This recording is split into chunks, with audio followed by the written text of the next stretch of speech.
Shugaban ƙasa Bola Ahmed Tinubu ya sauya sunan Jami'ar Kimiyyar Lafiya ta Tarayya da ke Azare a jihar Bauchi zuwa sunan fitaccen malamin addinin Musuluncin nan Sheikh Dahiru Usman Bauchi.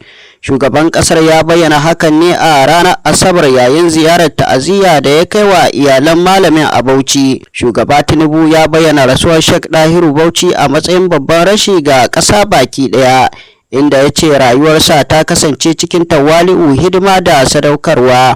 Ya yi addu'ar Allah ya ji kan marigayin, ya gafarta masa, ya kuma sanya shi a aljanna firdausi.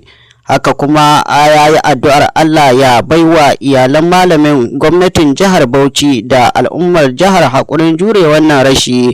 Tinubu ya ce an sauya sunan jami'ar zuwa Sheikh Dahiru Bauchi ne domin girmama shi tare da la'akari da irin gudunmuwar da ya bayar wajen bunƙasa ilimi.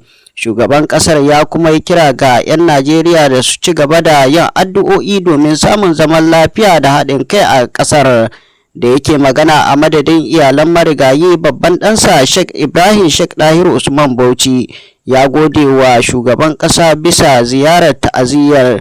Ya kuma gode wa shugaban bisa zuwa Bauchi da ya da kansa domin yi musu ta'aziyya. Haka kuma ya gode wa gwamnan jihar Bauchi Bala Muhammad bisa ci gaba da nuna goyon baya ga iyalan malamin.